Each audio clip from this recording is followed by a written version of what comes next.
I remember I took the train to go to Siberia to play shows.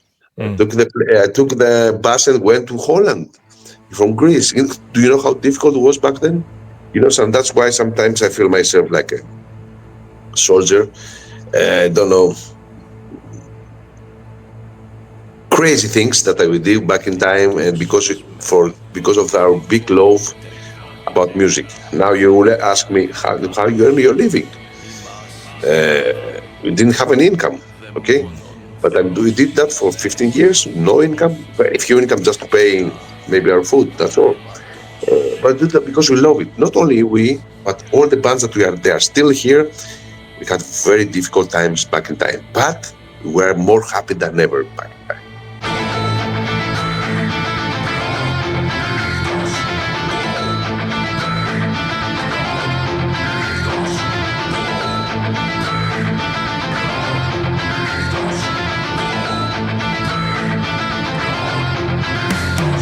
Greetings, Legion, and welcome to episode 305 of Into the Necrosphere. After last week's absolute banger of an episode, there was only one possible way in which I could properly follow it up, and that was by inviting another absolute legend to the show, and they don't come any more legendary than the great Sakis Tolis.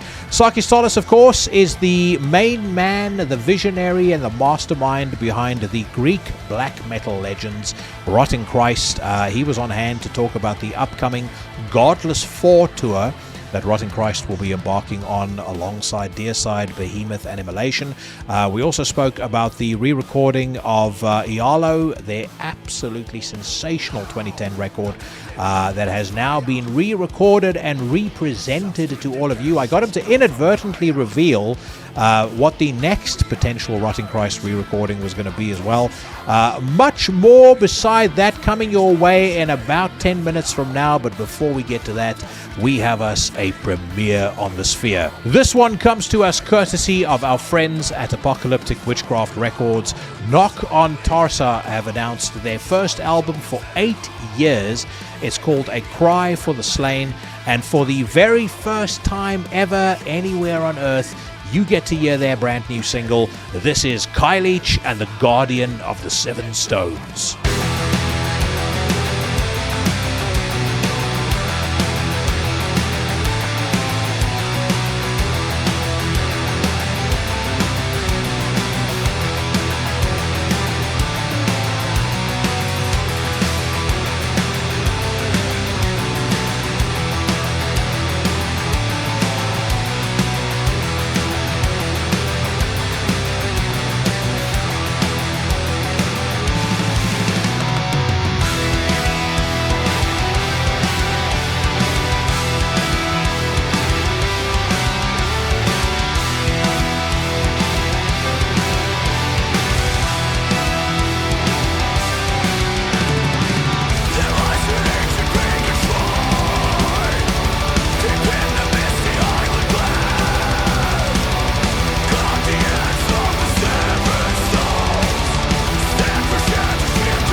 A premiere on the Sphere to kick us off this week, courtesy of our friends at Apocalyptic Witchcraft Records.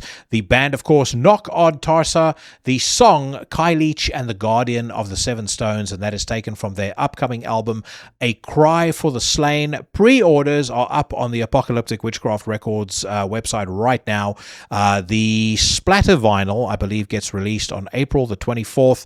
And as far as I know, the Digipack CD, all the other physical copies of the album, they get put out around about the same time. Not sure whether that gets released any earlier on the streaming sites, but that doesn't really matter, because if you like what you heard, head over to their website, put in a pre-order, and let the Apocalyptic Witchcraft gang know who it was who sent you. Friends, if you are new to the podcast and you're in an unsigned band and you want to get under my attention, you want to get on my radar, then head over to intothenecrosphere.com. There's a contact page there.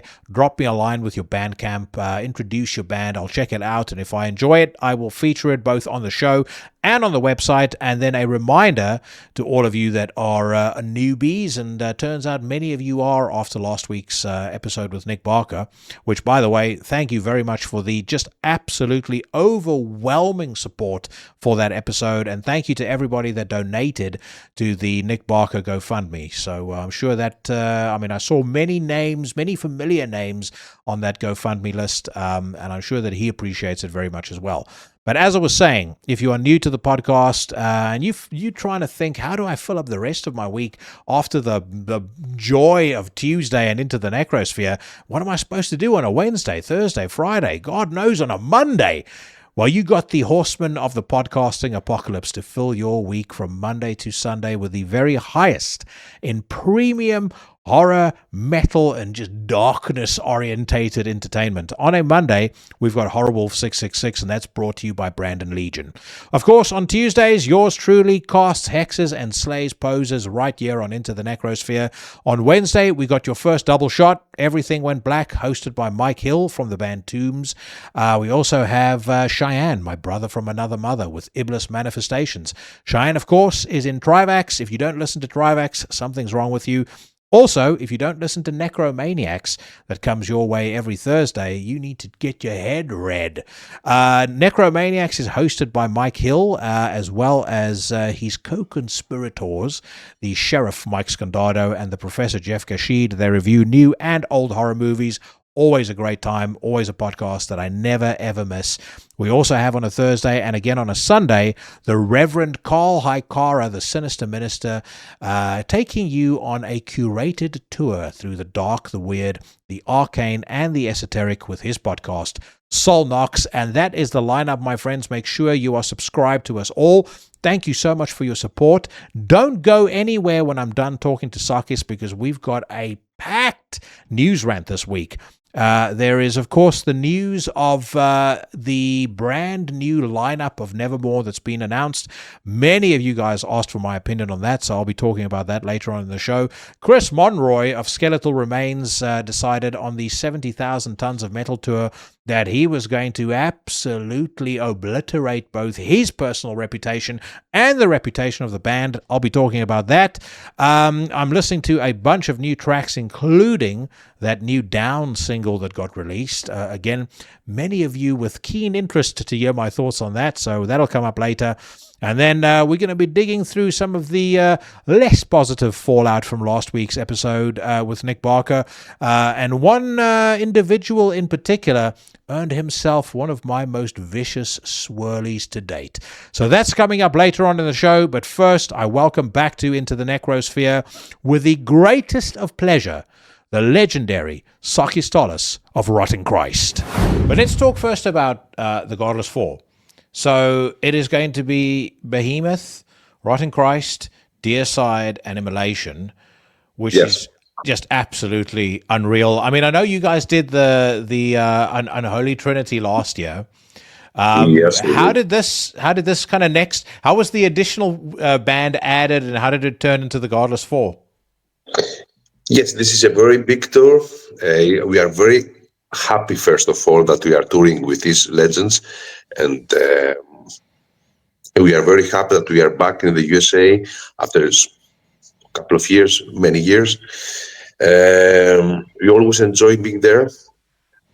I don't give a shit about politics or something. We are there just to play music, just be connected with our American metal brothers and sisters, and this is very important to get a big tour like this. All the paperworks are okay for the moment, so look forward to see you all in your land. When was the last time that you were in the US? We were with Bolmegar, I think. It was 3 years ago, maybe. Yeah, so it's kind of it's long overdue for you guys to play another show there. Yes, it's time to be back, and we are very glad that we are back with this package. That's gonna be a very long tour, 40 days in the continent, and hope everything to go well. And you guys are going to Latin America as well after that, or before that? No, we are not, no, we won't. But you know something, this is a festival season here in Europe in summer, so I prefer to do festivals here in Europe. Well, I'm going to be seeing you guys at Beyond the Gates, which I am very. All right, very it's a excited special about. show. It's a very special show we are doing there, playing all the songs from the first 3 albums and demos. And it's a very good festival. It's very influential, very with a very good concept. So I'm sure that you did a very good decision coming down here in Europe, and especially to Norway, attending the show. Yeah. Oh no, absolutely. But getting back to the Godless IV, you guys have been around for such a long time. As we were saying, you've been around for 37 years now. Yeah. You know, Immolation and Deicide are around about the same age as you. I'd kind of love to get your perspective on. First of all, let's talk about the old guard, and then we'll get to Behemoth. But seeing those bands come up with you guys over the ranks, when was, for example, the first time that you discovered Immolation, and what was your first impression of them? Immolation, I know them since the early days, late 80s, early 90s, where I'm collecting demo tapes. So I have the demo tapes. These guys are great, not only musically and as persons. This is a very good example how a band nowadays, an old band, should sound not only musically and also how they are. And I know them since the early days. I discovered because I was a really tape trader. Back in the late 80s, early 90s, we didn't have time. I remember myself, we couldn't even find dollars because the demo was sold like for $3, $4, something like that. But it was impossible here in Greece to find dollars. So I was going to black market. So I gave you some drachmas we have back then, exchanging with dollars. So I put them hidden in an envelope. So it was not legal, let's say, sending money. Okay, what money? $5 or something. But this is how we know each other and how we know this great band. Yeah, ordering the demo. It is very good times. What was the first demo of them that you got? Because they had the 88 demo, they had a rehearsal tape they put out, and then they put out a demo called Immolation in 1990. They came out right before Dawn of Possession. Yeah, Dawn of Possession, yeah, and the Immolation demo. It was a demo tape, a cassette, how we were talking about, how we call it. Yeah. And it is absolutely amazing. You touched on it already as well, but just listening to some of the new material of this upcoming album of theirs, the fact they've been as around as long as they have, and they continue to make music at the very, very elite of the elite level. Riff wise, they still sound original. Yeah. They like, brother. They like what if you like something, you are doing well. And when I'm saying well, it depends, of course. How someone can call something well, but they have dedicated their lives as we have dedicated our lives, as in the other 2 bands, Deicide and Behemoth, what we are called metal scene. Sometimes I remember myself, what I have done in my life. I don't even want basic things to do. I learned to drive at the age of 38. For its 40 years, I was only with bicycle because my mind was all the time to have a good riff. Do you know how difficult it is for a band to be here for 40 decades? We are here. We are here in the metal scene since the day one. We have lived more or less everything. And sometimes I'm wondering, makes sense? And when I see bands like Immolation, like Deicide, like Behemoth, that they are still doing this, I yes, I'm not the only crazy guy out there. There are people that like very much what we are doing, and that gives me power to go on. Well, there's people that have grown up with Rotting Christ, and they've grown up with DSI, they've grown up with Immolation, and as much as That's very important. yeah, I mean, the thing is, as much as people will look at, people that don't know will look at this music from the outside and go, it's negative, it's dark, it's horrible, it's evil. Yeah, that might be on the surface, but for a lot of people, it's a source of incredible empowerment and incredible inspiration. Yes, it is. Yeah. It is, and we are inspired from the old bands like Iron Maiden. They are still on stage. We are influenced from Metallica. They are still on stage. The new generation is influenced from us, that we are playing extreme metal music, and we are still here in the age of. We are in the 50s now. We have crossed 50s. We are hitting to 60s. Yeah, which is So also crazy. Like this, some people you'll see, when I listened to the new Immolation single, I went on Metal Archives and I was like, how, because Ross Dolan sounds really, really good on this new song. And I went back and I looked and he's like, holy shit, he's 56 years old. I know. He's 2 years older than me. Yeah. Yeah. And I remember, when I was in my 20s, you hear 56, I was like, holy shit, that's old. And nowadays, I mean, I'm 45 now. I'm turning 46 this year. All right. I don't feel old. You don't feel old because you listen to this kind of music. You travel, you live the moment. It's very important. This music keep us young and alive. If you stop this, I tried to stop one sometimes in my life, and I went straight to the psychologist. Do you know why? Because I have learned to travel. I have learned to play music. I have learned to do this kind of life. Okay, maybe some people will call me losers to some other things, everyday things. I'm not that good basic things. But something, I have done what I really want, and this is the most important thing in my life, to do what you want. This is very difficult, but you feel like a winner when you reach the 50s and you feel like, all right, I'm doing what I like. Yeah, there's a very big difference between, I mean, someone could be doing a corporate job, they could be CEO of a company, but they have to drink themselves to sleep every night, because they're so stressed or because they hate what they do so much. To be able to have the freedom that comes with doing something that you love doing that never feels like work. I mean, it's an incredible life to be able to lead that. Okay, there are ups and downs like everywhere. Okay? Of course, yeah. Don't think that it's easy for us to take a plane, go to the other side of the planet. We have 10 hours difference with LA. Just think how we will feel the first week. We go there, we get the nightliner, we go in, traveling and play. And when you are awake, we want to sleep because we are 10 hours back. That means that it's very difficult for the body. The more we grow up, the more difficulties we face concerning the body. The mind is perfect for me. The mind is perfect because I like what I'm doing, but sometimes the body don't follow it. So, in my opinion, in my age, I don't do really this rock and roll life I used to do 20 years ago. When I were touring, I remember first time, late 90s, USA, it was like a party every day.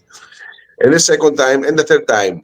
The last two times, I have calmed down because, we are not young anymore. The most important thing, my concern is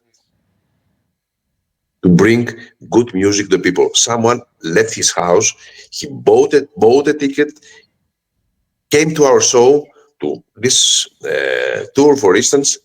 We have to give our best. These guys support us. Okay, we give energy, we get energy. That's the most important thing. So I would like to be in the best position, so in order to give my best every night.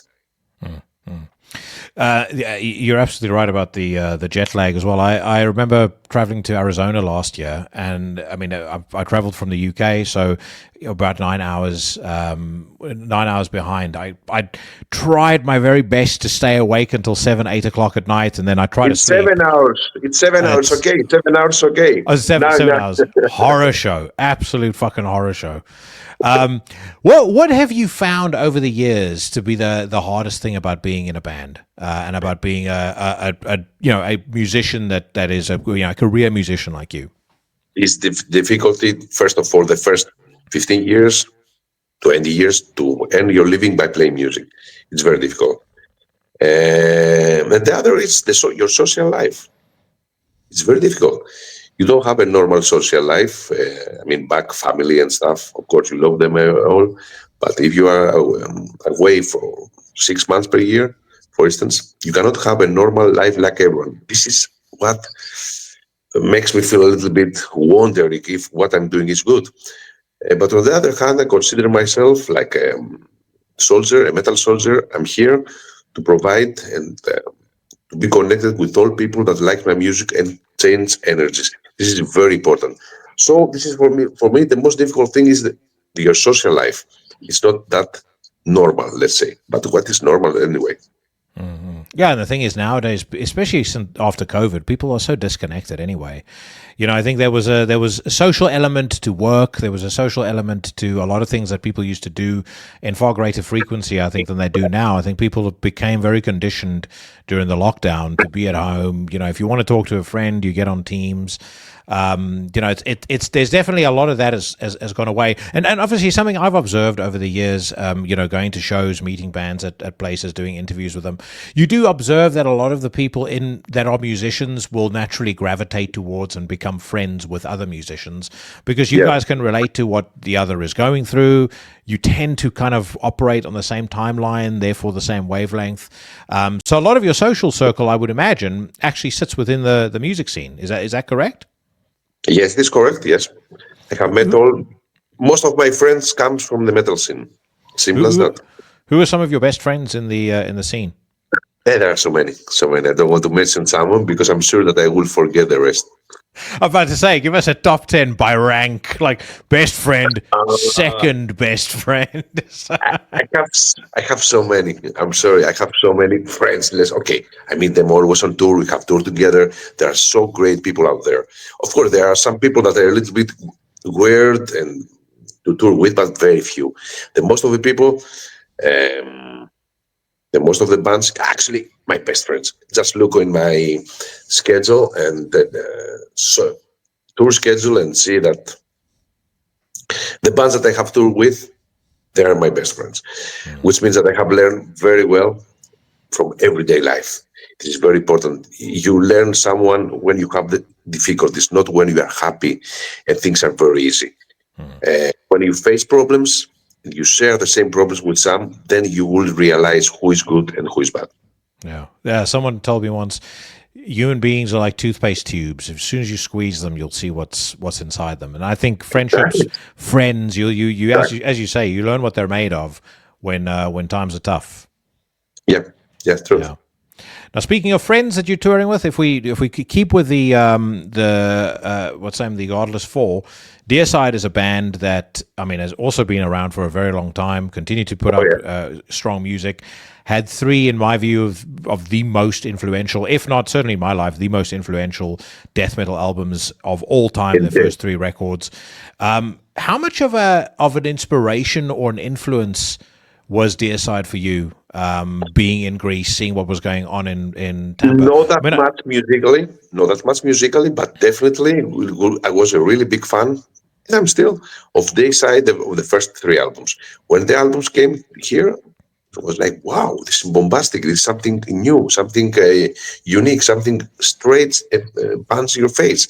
That was the real death metal back in time. Yeah, there was no. Let's try and find the right word. There was no shrinking away from controversy when it came to Glenn Benton, especially not as a young man. We have toured together. We have toured with Glenn Benton and Behemoth again back in 90s. So Behemoth, I remember meeting Nurgle, and this was around, I think, Zoskia Kultus coming out. And I remember at the time he still had long hair, and he's still a really young guy. And I remember telling a friend of mine who was with me at the time, I said, I guarantee you this is going to be one of the biggest bands ever. You could just tell there was something very driven and very motivated about him, about the way that he approached things, about the way that he approached Behemoth, his art, like just the questions he asked me back as we were having our conversation. I've never had a conversation like that with someone else. Again, seeing a kind of a next generation talent come up the ranks the way that he has done and the way that Behemoth has done, what has that been like for you? As one of the ambassadors of the old guard. First of all, I don't consider myself, or at least I don't try to be an ambassador of the old guard. I'm doing because I feel this. I'm doing because I'm very romantic, maybe. Because I want to change the world, even if I didn't change anything, it doesn't matter. I feel sometimes when that I have to get a good influence with the new generation. There are new people, newcomers are coming. Sakis, what can I do with this? How I can do this? How can I be famous? No, it's like questions that comes to young people, and I'm trying to help them as much as possible. And of course, I also participate. Maybe you have noticed that I'm participating to many bands, like doing a guest vocals. There are so many bands that I have participated in. I'm doing this because to help them. They ask some help. I just remember myself 30 years ago, was nobody out there to help me. Now I'm here, to help the new generation as much as possible. I feel a little bit that I don't know, I forgot the word now. Have something in my shoulder now. I cannot be. I have to influence positive the new generation. So I try to help. I try to each other, and I think also Nerdo Adam is doing the same, because I know him very well personally. What he's doing is trying to influence and help the new generation. I don't know if succeed or not, but he's a really guy that is an artist and really into metal music. I know him from the early days, since we were playing in Poland back in the early 90s, when we were young and furious. If we were to stick with this theme of package tours, like a big four, an unholy trinity or whatever, if you had to do a big four of Hellenic or Greek extreme music, it could be black metal, could be death metal. If I say again, very, very difficult. Really you would have to. Now, naturally, Rotting Christ is going to have to be in there. Okay, if you say that, okay, I can agree. Yeah. Then I can say Varathron, the old Necromandia. I can say Nightfall. I can say Septic Flesh. I can say bands that they are active and they have toured so much worldwide in order to make the Greek Hellenic scene very well known out there.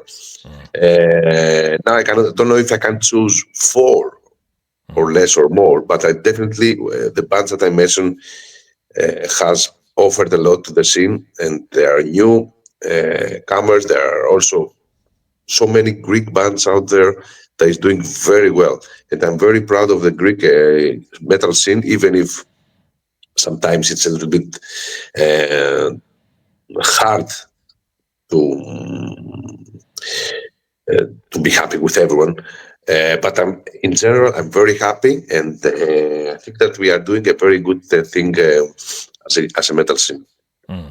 I was going to say, when you mentioned Septic Flesh, I was like, they would have to be in there, because what they did, again, I discovered them around about the same time that I discovered Rotting Christ, and it was like Mystic Places of Dawn, Esoptron. Oh, yeah, back in the good guys, yes. And I was about to say, and I remember how just different they were, like, and same as you guys. I had never ever heard music like that. It was so musical and at the same time so heavy, and it's incredible to have seen what they have evolved into, in our present point in time. Yes, if you say that, I have no reason to disagree. Yeah. And I now remember the question I was going to ask you. You're talking about, being a positive influence on the next generation and helping the next generation. When you were coming up the ranks, was there anyone in particular that stands out as somebody that gave you a helping hand or provided you with guidance, mentoring, or an opportunity, perhaps? Well, to me, Yeah. back in time, Yeah. So back when you were no, a no, younger no, no. blood I and you were coming discovered up the everything by ranks. myself. I Yeah. discovered everything by myself. We had no help. Okay. To be honest, I never say good. I very rarely say good things for myself, but I'm the crazy guy that took the plane and took the train, took the bus, traveled all around the world just to play music. Back in the early 90s, I remember we were Rotting Christ, me, my brother, and Jim, and that we took the plane and went to the other side of the ocean, playing Mexico, the first black metal show in 94. 94. We didn't have even phones, nothing. For the new generation, sounds like a primordial thing. But Yeah. yes, but we were like fax, I think, or phone. I don't remember. Maybe then it comes the fax. I say, okay, I have the tickets. Meeting in 2 days in Mexico City. Like, what the fuck is going on? And we went. I remember I took the train to go to Siberia to play shows. I took the bus and went to Holland from Greece. Do you know how difficult it was back then? You can imagine how difficult. But that's why sometimes I feel myself like a soldier. I don't know, crazy things that I would do back in time, and because of our big love about music. Now you will ask me how you earn your living. You didn't have an income, okay?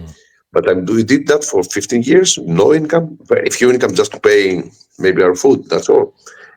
But do that because we love it. Not only we, but all the bands that they are still here.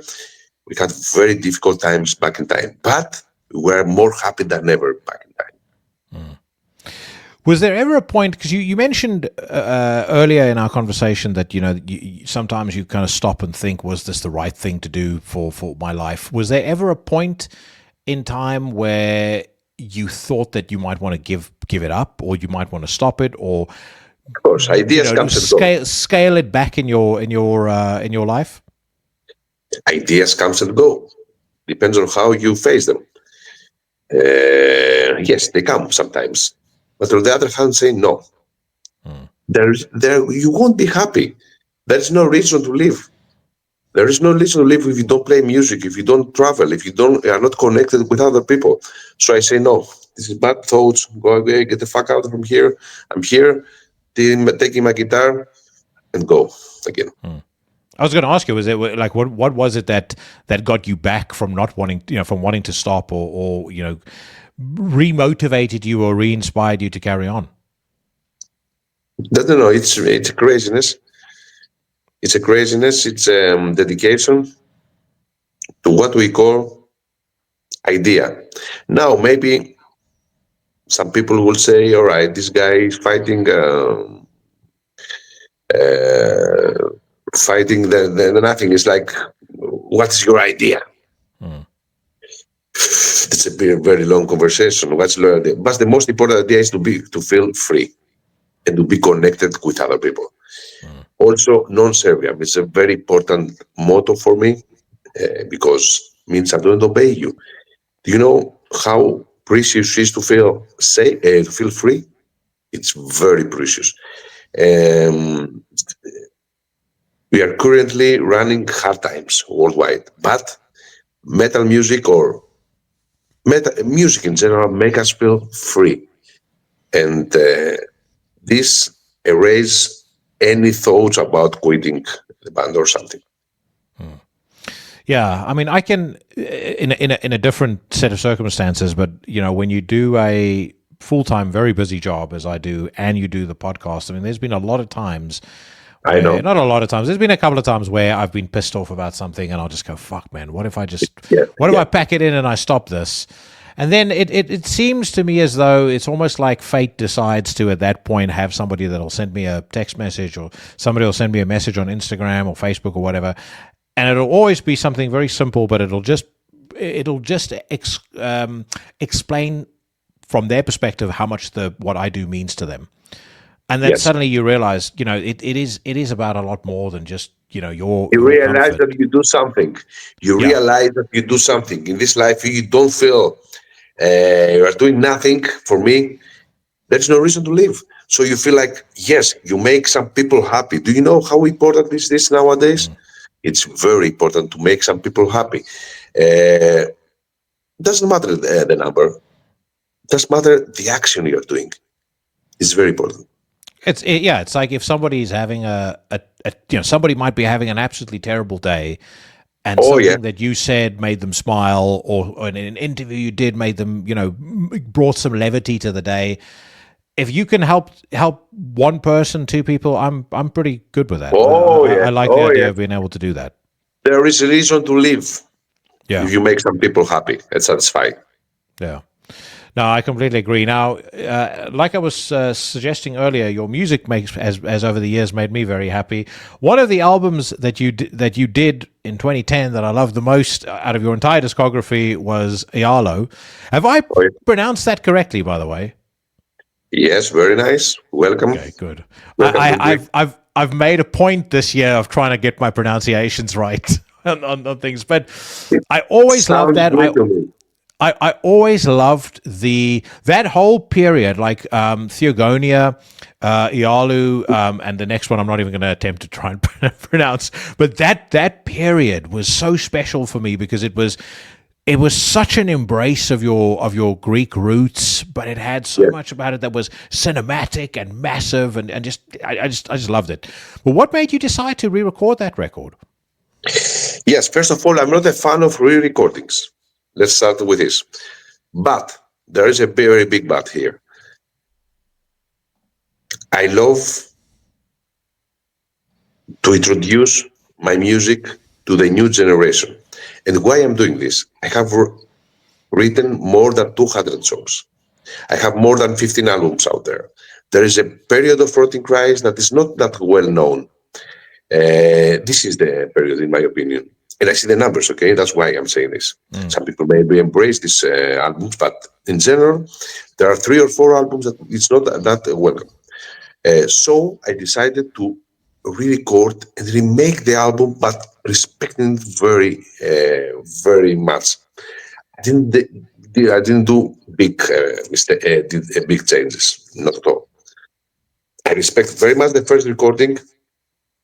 I remastered, I remixed, I put some things, a little bit of adding some things, and I have a quite more the same album like the first edition. And this, because I have it here, by the way. I also changed the cover a little bit. Not a little bit, I changed the cover. And I came up with a release that stands equally, in my opinion, with the first one. The reason is that first of all, I would like to introduce the band. There is also a reason that you also take the rights. Of course, we are musicians, the old musicians. We have so many albums that are exploding from labels, and you don't get anything. If you re-record some of your old albums, very old, then you take the rights. Of course, you're not getting rich about this. Some people might say, all right, you do that for money. No, we lose money. The cost for free recording is very big. How much money you can get from Spotify or any other platforms? Very few money. So that means that you do that, first of all, to feel well that you finally have your own songs that belongs to you. Do you know how important it is for a musician? He feels well, first of all. And then it's introducing to the new generation. This is very respectful from the people. And I'm very glad that the reaction is very good. Of course, I don't touch the first three albums. No, for me, it's something unique. But I'm going to touch a little bit the half period of the band, which are recorded albums that are based in the Greek philosophy and stuff. Yeah. Do you find, as you return to that material, 15, 16 years later, do you find yourself relating to it as the writer, as the musician, in a different way to what you did at that time? different way? Not that much. Of course, I have improved. I have tried other things since then, but still, it memorized me some very good memories that I had, especially for this album. That I moved for 3 months to Olympus mountain, where I got all the inspiration and recorded this. What originally gave you the idea to do those 3 records that were, as you say, rooted in Greek philosophy and Greek tradition and Maybe. Greek history? I'm a very anxious person, and this is me. Always try to find new things in my life. I would like to involve. Sometimes I fail, sometimes I succeed. I don't care, but this is me. I wanted to go further with Erotic Rise as a musician too. So I said myself, okay, I'm coming from from a country that's full of rich history. There are so many thematologies there that can be added to my music. So I went ahead. Was it always the intention for it to be a trilogy, or did it just you just kind of kept No, no, having no. good I just ideas? no. And I don't do. I don't plan things like this. You mentioned having some great memories from the original recording of Aealo. Tell me a bit more about that. Living in a very close to the mountain Olympus, which is the ancient Greek well-known mountain. It's very great. You feel the energy. You wake up every day, you drink your coffee, and you see the mountain. You go for a walk. You speak with yourself. You isolated from the other world. And this is a very good memory for me because I'm very busy, and unfortunately, it's very difficult for me to escape. I only escape when it has to do with the recording. So I choose this place. So because I wanted to feel myself in a different world, like the everyday world. It's not the same waking up here in Athens, hearing all this noise, all this bullshit that's going on, and wake up in the mountain of Olympus. It's different. Do you what sort of environment is the most conducive to your creativity? Like where do you feel at your most creative, or like the ideas come more easily? First of all, is silence, and second is the place you get the influence. Uh, Depends where you are, how stressed you are. When you are stressed, no, you don't write good music. When you are also very happy, in my opinion, I'm not writing good music.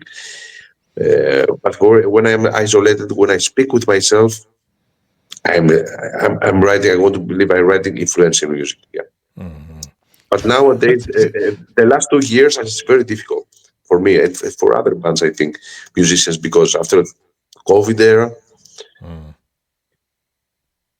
we had a lot of gaps, financial gaps. So that's why all the bands are on the road, because we are now living by being on the road. Okay, if you don't go on tour, you cannot live with publishing rights and stuff like that. Okay, so there's a lack of good albums in my opinion, and there is a reason for this, because the people are very often on the road. It's very often to be isolated. It's very difficult to speak with yourself. Have you realized how busy is life nowadays? The last 2 years, it's getting more and more busy, more and more expensive, more and more difficult to earn your living. That's Yeah. make people get people away from art in general. Who is making art nowadays is a hero, and I try to be a hero. Yeah, and I would also imagine it. Life on the road is so busy. Between sound checks and packing in stage There is gear and no packing up way to stage get gear. influence there. I'm There's about to no say way. when people say, "Yeah, we write on the road," I've always questioned that. I'm like, how, where?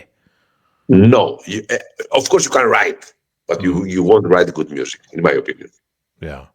I mean, at Um, least influential music. Good is something nobody who is judging that is good or bad, but you cannot write an influential music. so based on the experience you've had re-recording this record, are there any others in the back catalog that you would consider looking at again? Yes, I have some ideas. Yes, but I don't want to reveal at the moment. I would definitely say I think the two that in your discography that to me are very, very underrated. Tell me. Genesis. Genesis is where I first met you. Actually, you guys were I'm playing a laughing show because you are in with. my mind. I'm laughing because you are in my mind. That was about to say, but I don't want to reveal. Yes, Genesis is very underrated. Yes. And by the way, I just want to say one thing. Like, if anyone has ever seen you guys play, as I saw the first time I saw you guys live, Quintessence live, Oh yeah. what a song! You like Just it? absolutely love it. Phenomenal. Thank you. Absolutely phenomenal. And then the other album that I think is very underrated is Sanctus Diabolos. Yes. These are That's a the very album I have in my mind to re-record when it's time, of course, and when there is time. that was also a very brave album because it was like you went away from almost everything that you had done, like, the more traditional black metal, the Oh like yeah. gothic Oh black yeah. metal, and you were throwing in stuff like, you sort of almost have like that slight electronic bit on Tyrannical. Then you've got this really beautiful meditative piece in You My Yeah. Cross, and then to me, like, the best song on the record, the title track, the way you end it is just so good. Like, I don't think anybody has ever written a song like that before or since. Thank you for saying this. That makes me really proud. And so that's the one that you would look at potentially redoing. Yes. Yeah. Why do you think that people overlook that record in particular? Because it kind of it It's came a out kind at a of time. promotion. It's also Yeah, promotion. It's a matter of promotion. yeah. Yeah, it's promotion. How much time we spend for a promotion? How much we tour? We didn't tour that much back then, so there are always reasons. Yeah, and it came out at a very strange time in the music industry. Like, there For its wasn't time, indeed. the trends were off, and people. I think there was more trend chasing at that time than there's probably ever been. I mean, it was people thought new metal is dead, so the worst is over. But I personally think metalcore was way worse than new metal. Oh yeah. Yeah, no, very much so. What as a guy who has survived the trends and kind of always stuck steadfast to what you wanted to do and what you felt inspired to do, was there ever, in that time as an example, was there ever a conversation where the record labels were like, oh, you should look at what these guys are doing, or this is really popular now, why don't you have some more of these elements in your music? There are conversations, but I don't care. I'm old enough to be stressed about what my labels will tell me. I have a very good connection now with Season of Mist. I have total freedom, and I don't listen anymore what some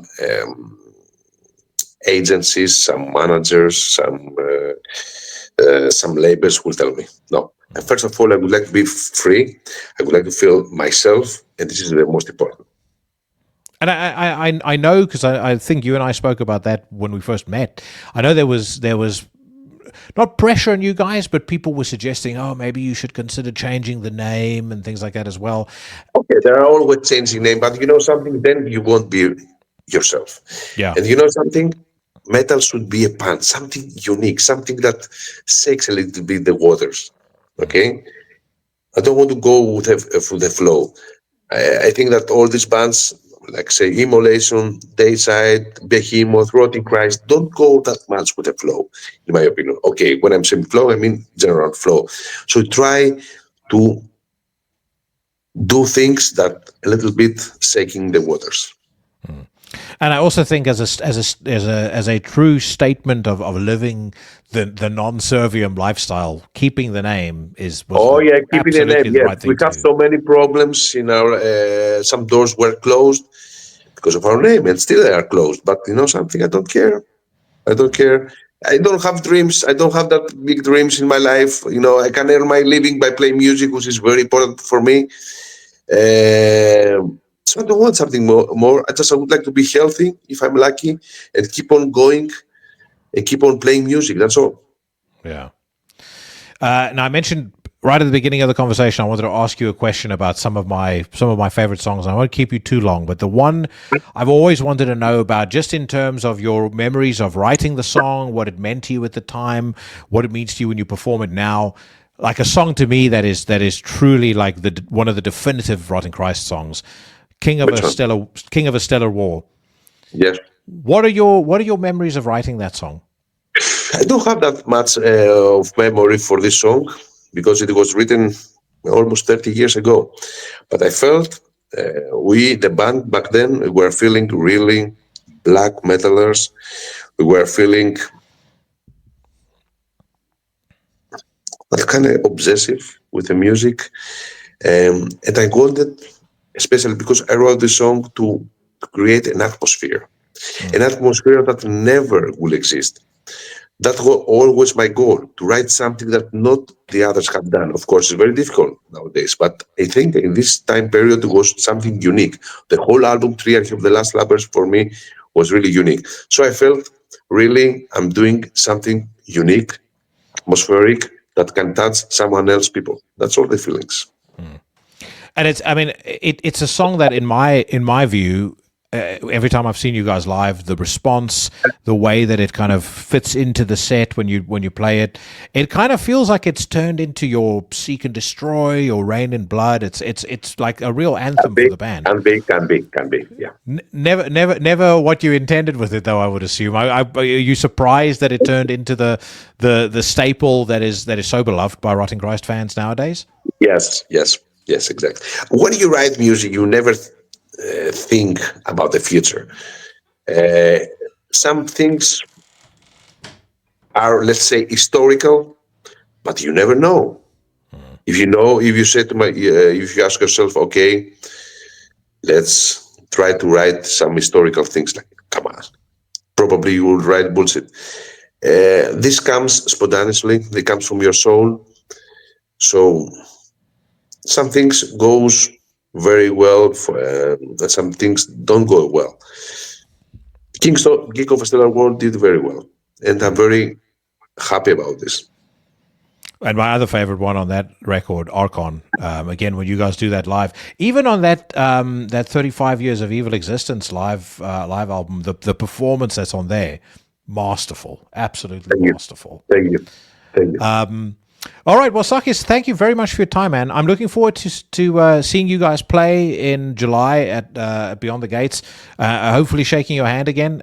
But in the meantime, I just want to say, anything you want, you find me everywhere. Everyone can find me everywhere, anywhere. I'm not the guy that I'm doing paid meet and greets. I'm not the guy that is hiding. I'm quite clear. You know me. I know you. I'm a fan. I'm one of you. So you will meet each other backstage, out of backstage, watching some bands. And because the most important thing is that we are a family, is our own family, that we share some great memories during festivals and shows. Thank you very much for your interest. Thank you very much for being there, supporting the metal scene. Our metal scene needs people like you. It needs people that doing what they're doing. I know what you're doing. You don't do that for money. I'm sure that you have a proper job and you have a everyday job because you are also sick like we are. We are addicted. Okay, in what we are doing. Our metal scene needs people like you, and I hope to be strong and keep what you are doing with your podcast. Thanks to all. Hard times nowadays, but we will survive. And because we have our precious music.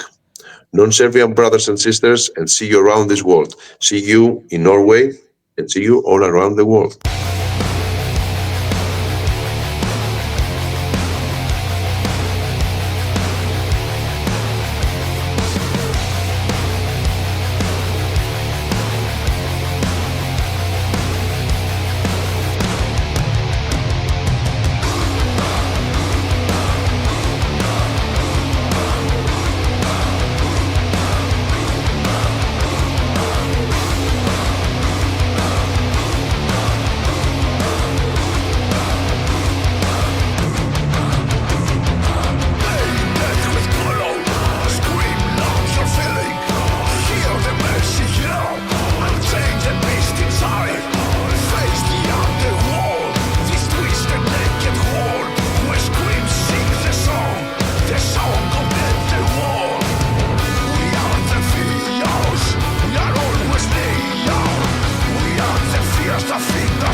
Noctis Era by Rotting Christ, taken from the re-recording of their 2010 classic Aealo. And I've said this many times before, in my view, that Greek trilogy that Rotting Christ, and now by virtue of the interview, I know this, they kind of accidentally stumbled on, or it kind of grew organically.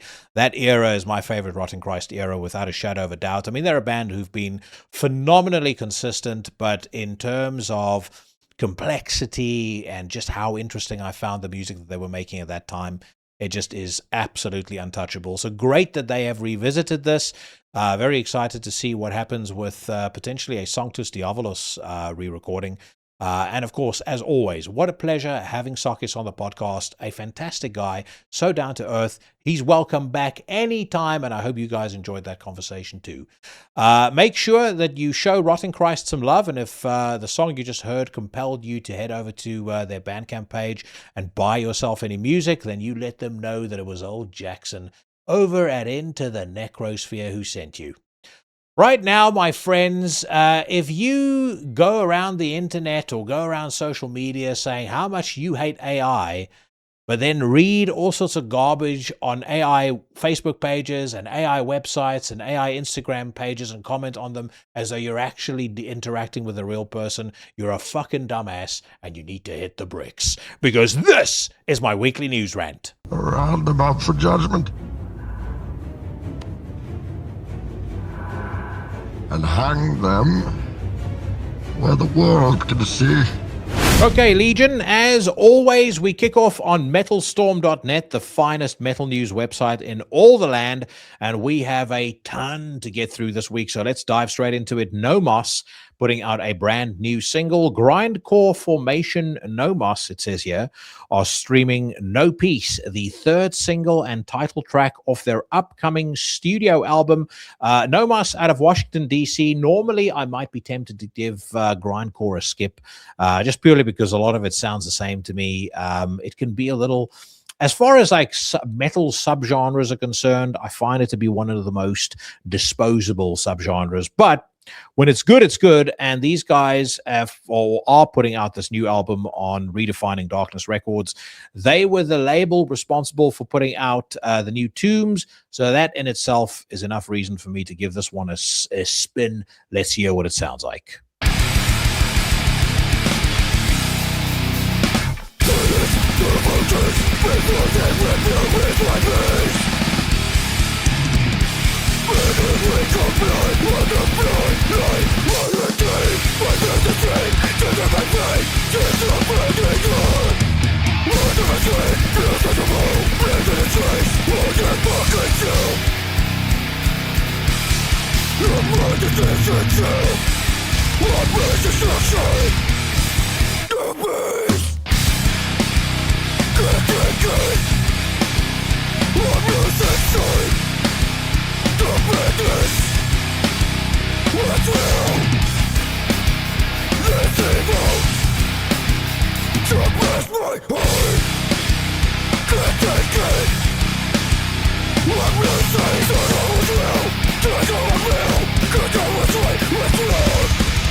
All right, let's pause there because at current rate, we're going to probably run through the entire song.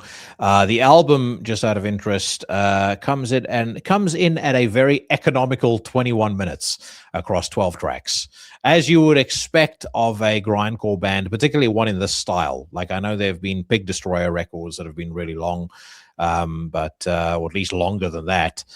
But yeah, these guys ply their trade in kind of that hardcore influenced grindcore style that you get from bands like Narzum and Rotten Sound, and I like it. got to say, I think, for a grindcore band, this has got a lot of personality.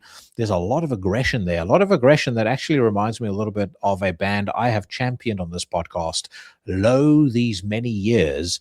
And that band, of course, is Call of the Void. Now, just in case you're new to the show and you've missed the many times that I have instructed, recommended, or demanded, however you've interpreted it, that people check out Call of the Void. They put out 3 albums. Their first 2 were on Relapse Records. Their debut was Dragged Down a Dead End Path. Ageless was their second album, actually topped Dragged Down a Dead End Path, which was already excellent. And then Buried in Light was their final album that came out in 2019 on Translation Lost Records. Fucking brilliant. And if you're after music that will add a minimum of 30% to every lift that you make at the gym, Call of the Void is your band. Back to No Mask, though. I dig it. I think that gets a thumbs up. It's aggressive. It's catchy. It's got some nice beatdown, some curb-stomping beatdown sequences. And then it's got that really fat, tight production that brings everything together. So nice work, gentlemen. For those interested, Henry Everett, the drummer for No Mask, he was also in a band called, I need to remind myself, Condemn the Infected. They put out their debut album back in 2014. It's called Deny Existence, and it's pretty good tech death as tech death goes. Kind of in the same camp as something like Origin. The album was unsigned for some inexplicable reason, which particularly when you think about the fact that things like Archspire and things like that is super popular, you would have thought that record would have been picked up, but for some reason it wasn't. I will stick one of the Condemn the Infected songs on the weekly playlist. So if you haven't heard it yet, it might be worth checking it out, especially because it flew under the radar to such a degree. How it wasn't signed, as I said, I have no fucking idea. I hope, by the way, that you guys have been finding that weekly playlist to be useful. I had a lot of requests.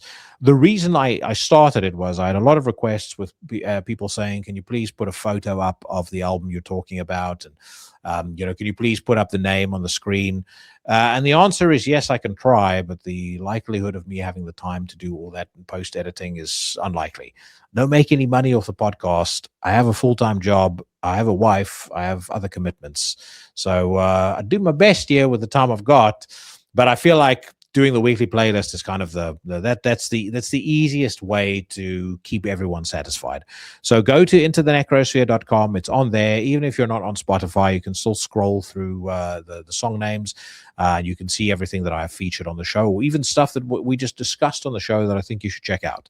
And of course, if you're not on Spotify and you insist on buying everything, great. Just make sure that you let them know who sent you when you do. Okay, we are going to move on now to, there is a new Metal Church single out that I've been keen to check out.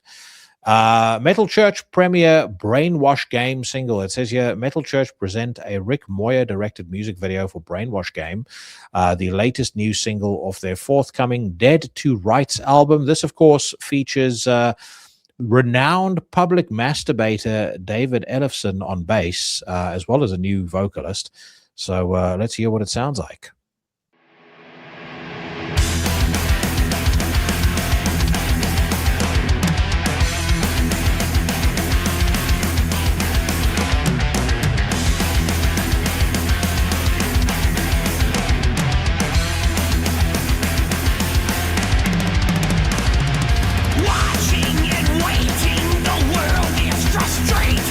Having your life pass you by.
Okay, I let it run a little longer than I would normally let a song run for, but that's you should take that as a good sign.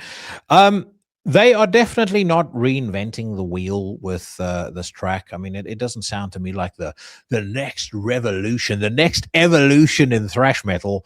But the one thing that you can give these guys that I think you can't necessarily give a lot of their contemporaries is that they really do still sound like they're hungry for it. Yes, they have in their ranks as many as who are the new members? So they've got David Ellefson on bass, twanging the guitar rather than his winky.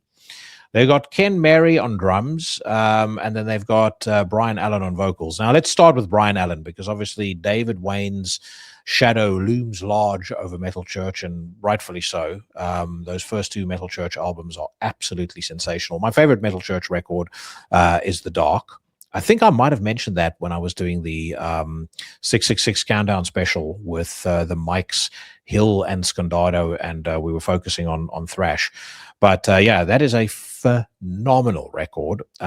David Wayne's performance on that album is second to none. And so I know that obviously Metal Church have gone through many vocalists in the meantime. But again, like for me at least, David's shadow is going to loom large over the band regardless. Now, Brian Allen does a decent job, not a replacement for David Allen, but I think he sounds good. He sounds like he's into it. And everybody else, I think, they handle their roles with equal aplomb. I tell you something, no matter what you think of this, I would listen to this any day of the week and twice on Sunday before I listen to garbage like the new Creator album. I just think that's indisputable. And then, again, as I said, there's a positive energy to this that it sounds like they still want to do this, like they still have a desire and an appetite for making heavy music, which, I mean, again, I would argue, when last have you heard that on a Metallica record? Did you hear that on the last Megadeth album? I would say no. So that gets a thumbs up from me, I think. But again, it comes with another advisory. Make sure if you haven't listened to it for a while, go check out those first two. Frankly, the first three Metal Church records, but those first two in particular. And if you listen to only one this week, make sure it's The Dark. What a fucking album. Like, I mean, if it weren't for all of their lineup changes and all their issues, I really do think they would have been a much bigger band than they ended up being. But it is a shame because I think if of the bands from that era that deserved it, they're certainly in the conversation for a band that should have gotten a lot more recognition. Now, obviously, the reason I was making jokes about David Ellefson is because infamously he appeared on Into the Necrosphere, and then the very week after he was on here, and that happened about 4 years ago. I think it was episode 72 or 73. The week after it happened, the story broke about him, twiddling his knob, choking the bishop on a Zoom call with a girl, I think was 18 or 19 years old. Now, anyway, that leads me nicely into another scandal that has dogged a former guest of Into the Necrosphere. Chris Monroy of Skeletal Remains has made quite the name for himself on the 70,000 tons of metal cruise. Lambgoat reported last week that Skeletal Remains vocalist-guitarist Chris Monroy has reportedly been banned from future appearances on the 70,000 tons of metal cruise following allegations of inappropriate behavior during last week's event. According to multiple attendee accounts shared on social media and Reddit, which is where I first saw it, Monroy was allegedly intoxicated throughout the cruise and accused of groping several women without their consent. Numerous eyewitnesses claim to have seen the incidents occur, blah, blah, blah. Anyway, I don't really know what to say about this, to be honest with you. I don't know how you can be so stupid to, in 2026, behave like this and think it's not going to make its way onto social media. Yes, I know that in the old days, the rock and rollers did whatever they wanted, and we've all read the infamous stories about the Rolling Stones and Led Zeppelin and, Guns N' Roses, Motley Crue, Metallica, but guys, those fucking days are over. Now people have mobile phones. Everyone is desperate to, get those clicks and get those likes on social media. Besides the fact that it's just a fucking disgraceful, disgusting thing to do. I do happen to agree with J-Dog, though. Justin Horval on the Dead by Dog YouTube channel, I think he gave the best assessment of this. Where were the guys in the audience to set Chris straight? I got nothing against Chris, or certainly didn't have anything against Chris prior to this incident. When he was on the show, he was a good guy. I like the band. I enjoyed speaking to him. I've only ever spoken to him the once, and that was for this podcast. But, for me, it's pretty easy. If you had tried that with my wife, you'd have gotten your fucking ass handed to you. And I know the same applies for basically every single one of the men that I call friends. So surely at some point, somewhere on that boat, must have been a guy whose girlfriend was, a target of Chris's amorous behavior, shall we say. My question is, why did that dude not step up and take care of fucking business? And I guess maybe you could say, oh, it's tough talk and blah, blah, blah. And, you'd be worried about negative consequences for you. If you hurt the guy, you might call the cops. Maybe, people in the band turn on you. But, I mean, you've got enough cause at that point to do something about it. So why the fuck did you not? Men, I really do think, I'm not saying you should go out and pick fights, but you need to stand up and protect your wife or your partner. You need to stand up for yourself. If a guy is fondling your woman and you're anywhere within a fucking 500-mile radius of that, you need to step up and make him understand where he is in the pecking order. Particularly if she encouraged it, then send her to the curb first and foremost. But particularly if she wasn't inviting of that kind of behavior. He needs to understand who's the man. And if you're not going to do that, well, then don't be surprised if you get walked over the rest of your life.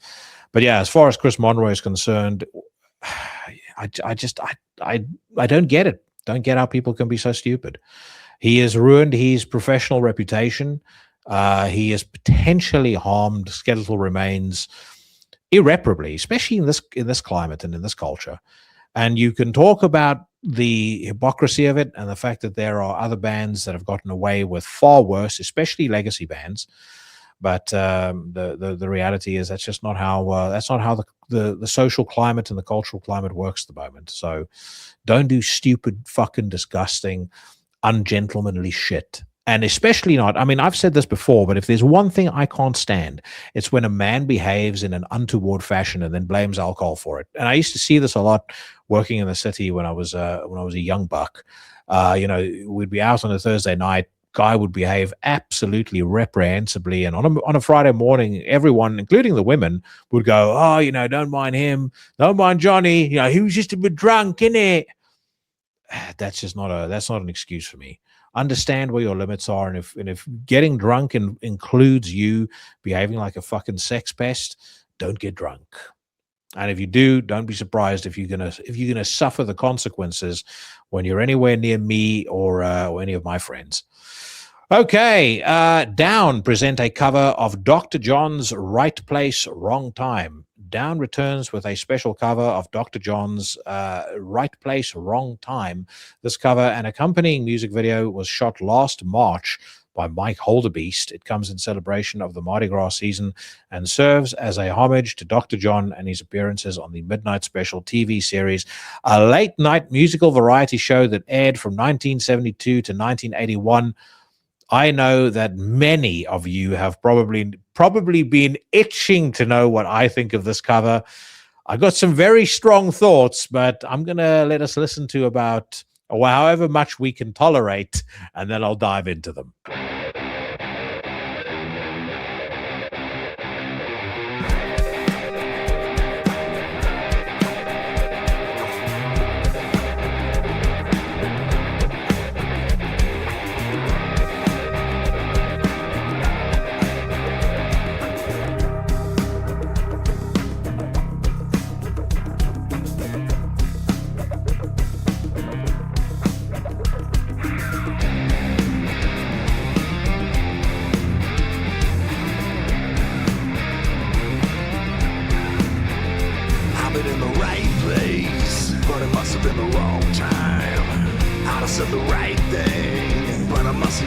wrong line. I've been on the right trip, but I must have used the wrong car. Head is in a bad place, and I wonder what's good for. I've been in the right place, but it must have been the wrong time. My head is in a bad place, but I'm having such a good time. I've been running, trying to get hung up in my mind. Just got to give myself a good talking to this time. Just need a little brain salad surgery. I got to kill for my insecurity. But I've been in the wrong place, but it must have been the right time. I've been in the right place, but it must have been the wrong song. I've been in the right vein, but it seemed like a wrong home. I've been in the right world, but it seemed like wrong, wrong, wrong, wrong, wrong. All right, I'm going to pause there. Before I say anything further, I recognize that there might potentially be a few new people listening to the News Rant who've maybe just discovered the podcast, and some of them aren't necessarily ready for the cut and thrust of how I assess music and what I say if I don't like something. So to that end, I'm going to let Tony Soprano issue a quick little trigger warning before I give you my my thoughts on this cover. I'm going to say some bad words. You're just going to have to deal with it. I genuinely, guys, cannot understand. Just before I start on the song, I can't understand how people take exception to the fact that if I don't like something, I'll call it shit, or I'll say it sucks, or I'll say I don't like the vocalist, or I'll say the riffs are awful, or the drummer isn't great. A couple of comments that I had on the YouTube version of episode 304 last week, like some people were taking it really personally that I hated that Pyogenesis single, and one guy was like, "How dare you insult the band?" Well, I can fucking say whatever I want. That's how dare I.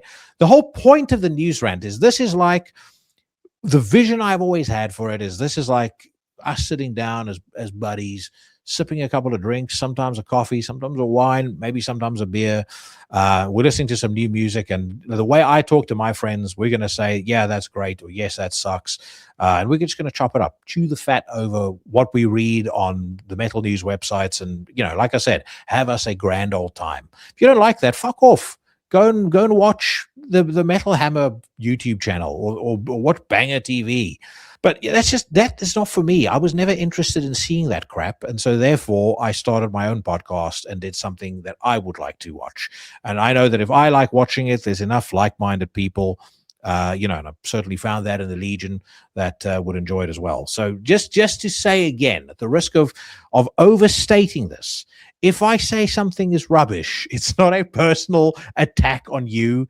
And even if you're in the band, it's not a personal attack on you. There may very well be stuff of yours that I really, really love. I just don't happen to like this particular song. And that brings us quite squarely to Down's cover of Right Place, Wrong Time. It is a very, very, very bad cover. Now, I like when bands reinterpret songs, and I like when they can take a song, process it, and deliver it back to us in their own voice. My favorite cover songs are Let's Get Physical by Revolting Cocks. I love the Do You Think I'm Sexy version that Revolting Cocks do as well. Another one, Black Sabbath by Typo Negative. That to me is tier 1 covers. I was trying to think what else. There's a couple others that don't immediately come to mind, but yeah, they've clearly attempted that, and kudos to them for being brave in their selection of covers. They could very easily have done NIB or a Black Sabbath song or an Ozzy Osbourne song, and that would have been a safe thing to do because they would have done it really, really well, and it would have sounded great. I kind of wonder why they didn't, because this is just not good. For the collective talent that is in this band, Phil Anselmo, Kirk Winstein, Pepper Keenan, you just kind of go down the list and you go, what the fuck went wrong? How did it go off the rails? I sincerely hope this is not indicative of what the new Down album is going to sound like. I really don't. For me, prime Down is songs like There's Something on My Side, Learn from this mistake, Where I'm Going, The Seed, what a tune. Stone the Crow, Temptation's Wings, that is tier 1 down material.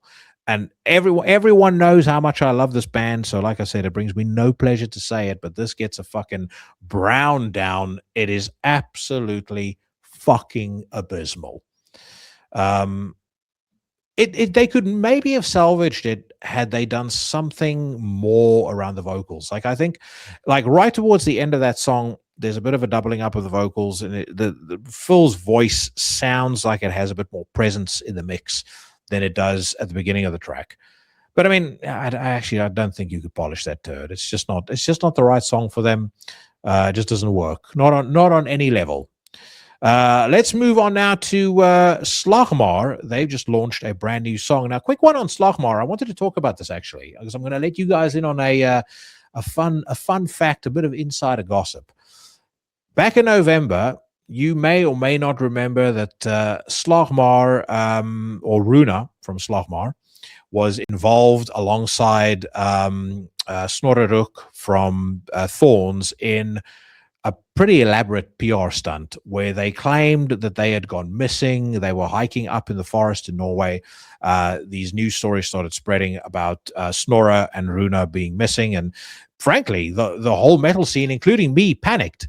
Now, what was happening at the time was 2 days or 2 days after the story came out, I was supposed to talk to Snorre for episode 300 of Into the Necrosphere. It was all set up. Got the email. It's still going to happen at some point this year. I think I might have even mentioned it last year.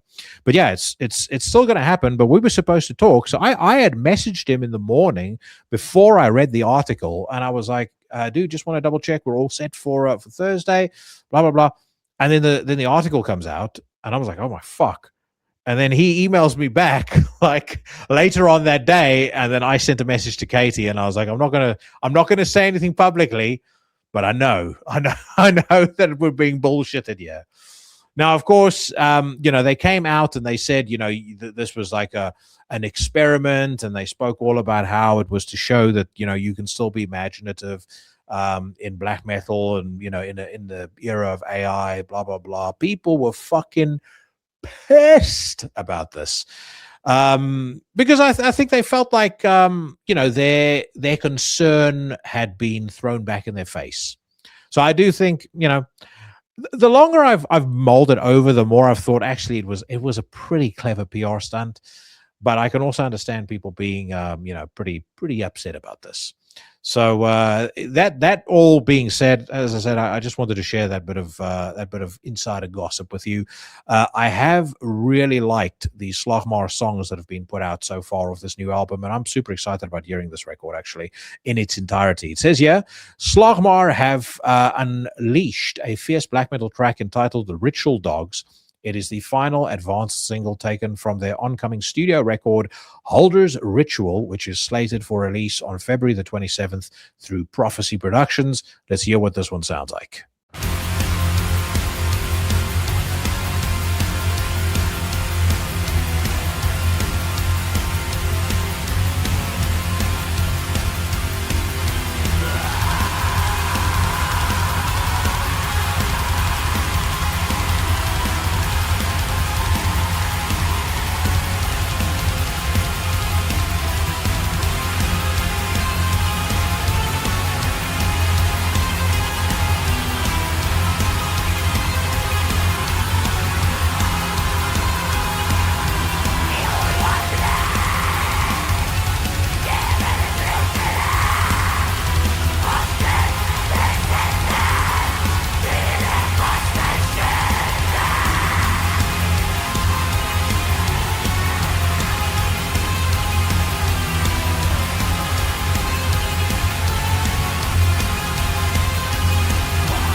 That is fucking magnificent. I never thought that I would use dry aging steak as an analogy to describe a song. But when you dry age steak, for those of you that don't know, you are basically extracting moisture from the steak. And the more moisture you extract from it, the stronger the beef flavor becomes. The flavor of the meat intensifies. It makes for the best tasting steak you'll ever taste in your entire life. If you're a vegetarian, I'm sorry to hear about your problems, but Slagmaur are basically the dry aged version. They're dry aged Norwegian black metal. That is the essence of Norway distilled to a syrupy consistency and then just mainlined into the song. Basically, every single one of those songs have been of a similar quality and of a similar atmosphere and approach. Everything I've heard of this new album, I should say, has kind of had that same vibe, that same quality to it.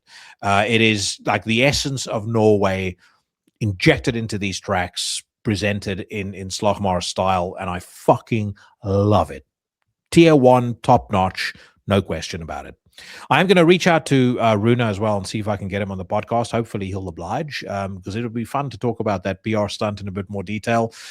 Seeing as how I'm now dipping my toes into metal controversy, but I mean, regardless of that, this album is really, really sensational. Good to have Slagmaur back.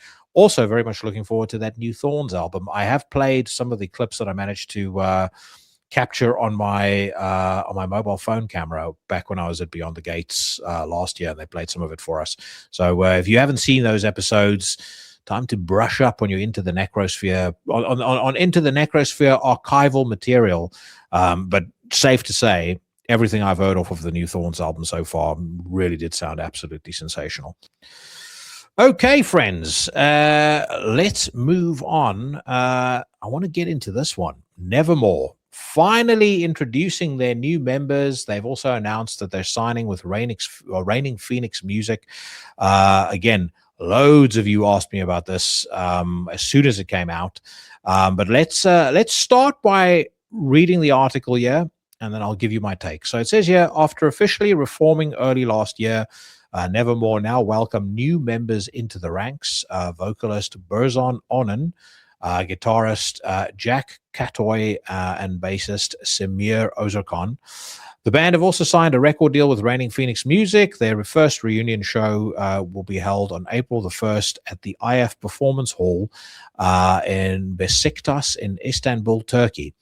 A video featuring the band's January rehearsals at Swan's Neck Soundworks in Sweden and an interview with all members can be viewed below. That's a 46-minute video, so we're not going to go through all of it.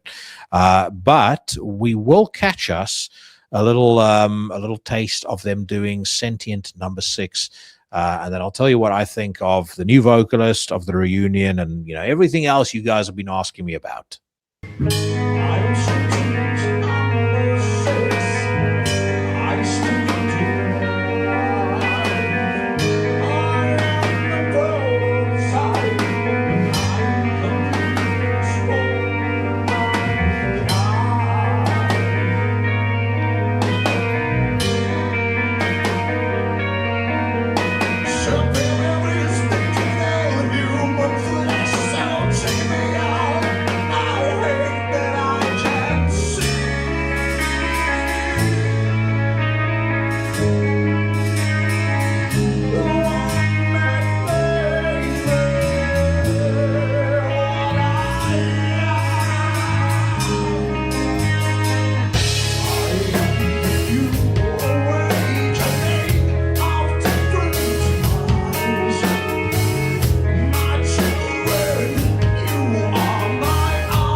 All right, let's pause there. Now, I think the first thing that I'm going to say is thank fuck that Alyssa from Arch Enemy, formerly of Arch Enemy, didn't end up being the vocalist, because there were rumors that she was leaving Arch Enemy to join Nevermore, and would be part of the reunion band, the reunion team. I respect the fact that Nevermore went with a guy who was basically an unknown. Somebody who is a huge fan of the band. He actually has a YouTube channel where he had done a bunch of vocal covers of Nevermore songs and a load of other bands too. There's like Judas Priest, a couple of others that I saw on his channel. He's a very talented singer. There's no question about it. One thing that I would say though, and I think this is potentially a me problem more than it is a band problem. Burzan is a very capable vocalist, extremely capable. What an amazing story that this guy was picked up off. I don't know if he sent in an official audition, but this guy who's clearly loved the band all of his life, been on YouTube paying tribute to the band for years, gets picked up by the band through the audition process. He lives in Turkey as far as I know, and again, a Turkish vocalist connecting with a bunch of dudes from Seattle. That in itself is like a 1 in a million shot. So an incredible story. Where I still struggle is that as much as I have the utmost respect for Burzan, especially now that I've heard him, he didn't write the songs. Worrell wrote those songs. Worrell's connection to the songs on records like Dreaming Neon Black and this Godless Endeavor, it comes from particular experiences and things he went through in his life, and the emotional connection that he has to those words when he sings them is not something you can replicate. And you can stick any vocalist into that spot and they will not be able to replicate that connection. They just won't. So my preference would still have remained that if they were going to do something, they don't call it Nevermore. They should have called it this Godless Endeavor or something along those lines, kind of like they've done with Death to All, and presented it as a continuation of Nevermore, but a continuation of Nevermore in spirit under a new banner, if that makes sense. That's what I personally would have preferred. But I'll tell you what, even as a guy who still won't truly accept a new singer in Nevermore, I'm more curious to hear what the new Nevermore album sounds like now that I've seen this video or the next Nevermore album, I should say, sounds like now that I've seen this video than I was before. No question about that. So, another thing I'll give them kudos for is that the video that they released, this 46-minute interview that they did where they showed some of the, they introduced the new band members, Jeff and Van spoke, and then they showed some rehearsal footage. Really well done. Absolutely superbly well done, and a great way to reintroduce the band to people. Let's see what happens. I mean, there's no question that Jeff is still as fucking fantastic of a guitarist as he's always been. Most likely just as good of a songwriter as he's always been. And they got a hell of a vocalist and a hell of a band behind them. So let's see what it ends up sounding like. But there is no replacing Worrell Dane, in my opinion. There is also no replacing Pete Steele. Now, there was a question, and it ties into this, from longtime Legion member Alexi Fraser. He asked me, now that the Nevermore news is out, who are my top 5 lyricists of all time? And that is very easy to answer. Surprisingly enough, nobody from death and from the death or black metal scenes, because when it comes to lyrics, I mean, I like a lot of lyrics in the death and black metal scenes, but the lyrics that really speak to me are stuff that comes from, the tortured minds of people like Worrell Dane. He's definitely in that top 5 list. Pete Steele, 100% in that list. Matt Pike, absolutely cannot not have a list without Matt Pike. Phil Anselmo and Kirk Winstein. Those are the lyrics that speak to me. Outside of metal, Mark Lanigan. Absolutely no question about it. But drop a line in the comments, and let's hear what you guys think of this Nevermore reunion. I mean, for some of you, you'll probably be totally indifferent to it. For those of us that are Nevermore diehards, I'm sure the debate will rage on for years and years. But I would love to hear what you guys think of it. And I mean, sadly, it won't be with Worrell on vocals, but maybe I will finally get to see them live, because they're the one band, aside from High on Fire, that I keep on missing. That I really wish that I had seen. We'll see. All right. Next up, we have got now maybe I was just asleep when this was announced, but I didn't realize that Melvins and Napalm Death were teaming up on an album. It says here, after 2 co-headlining tours over the past decade, Melvins are continuing their long tradition of teaming up with another band on an album. Next up, Napalm Death. They are doing an album called Savage Imperial Death March together, and it is a full collaboration with both Melvins and Napalm Death playing together on all 8 tracks. It has got a brand new single called Tossing Coins into the Fountain of Fuck. Let's hear what this one sounds like.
I don't entirely hate it, but I don't love it either.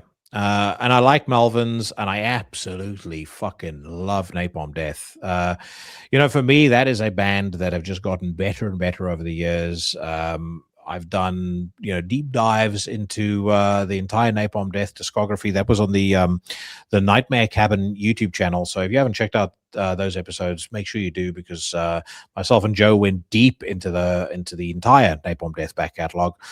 And there's really not an album that they put out that I dislike. I mean, I was on board for everything they did, even in the 90s. Even fucking Diatribes was an album that I liked and still like. But this just doesn't.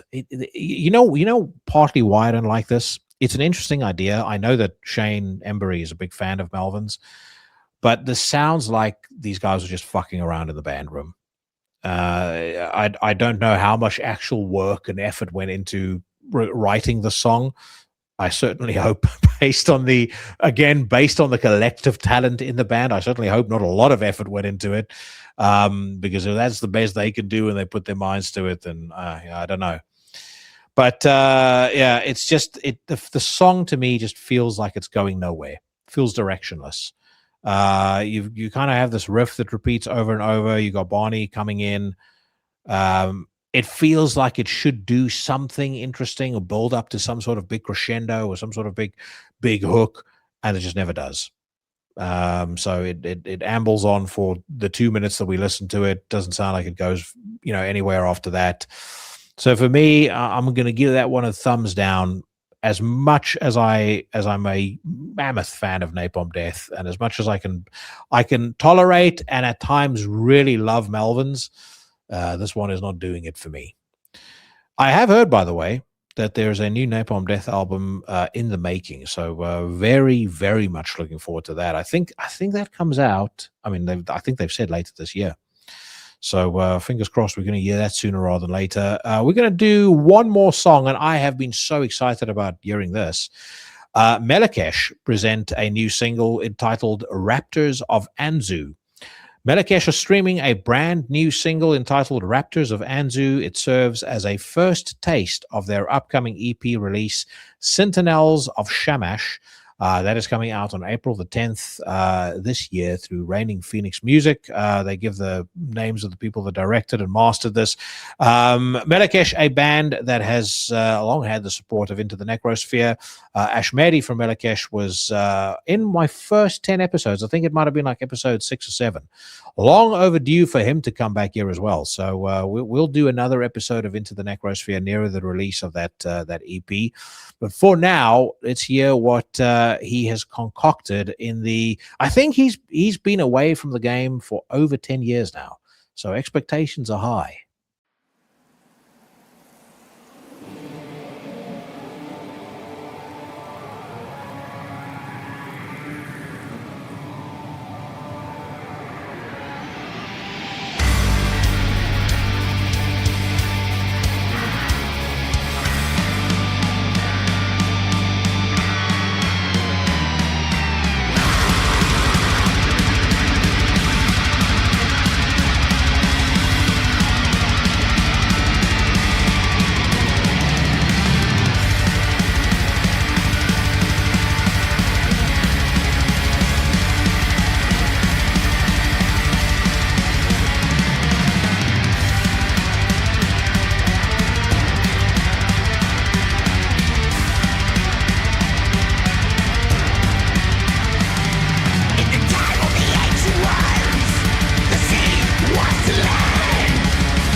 If you're not familiar with the Melechesh back catalog, then I strongly suggest at some point this week, go and check out Sphinx, Emissaries, The Epigenesis, and Enki.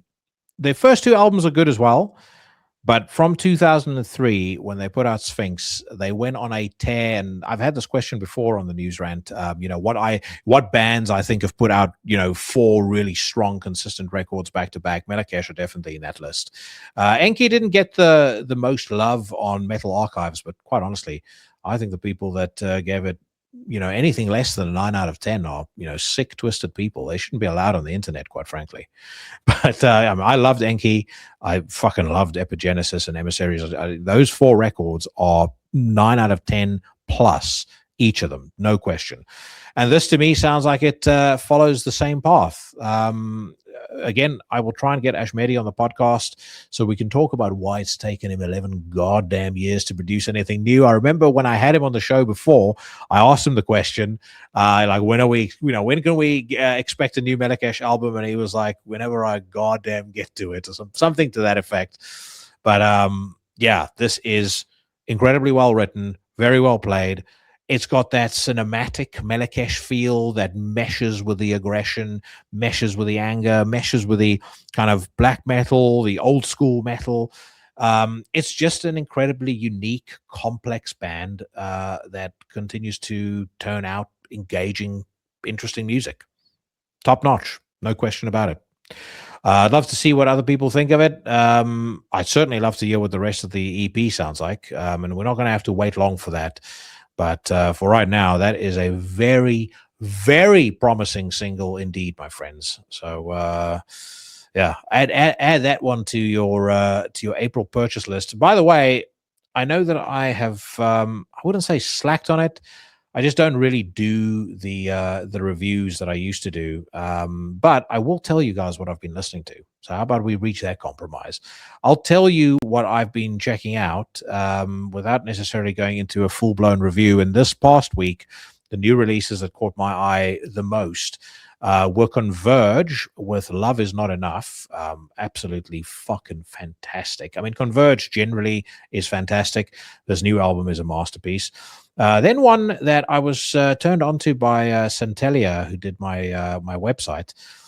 She had mentioned I should check out this band Worm. The album is called Necro Palace.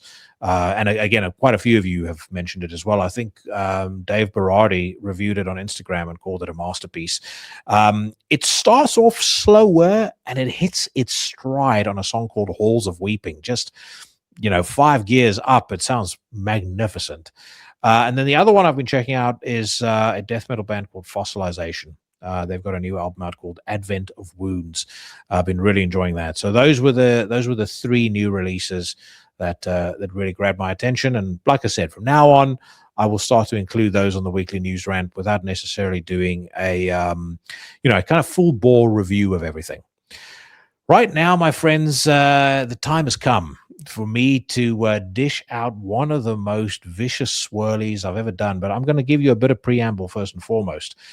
Last week's episode with Nick Barker was, and certainly is on track right now to be my most successful, my most widely viewed, widely listened to, most downloaded episode ever.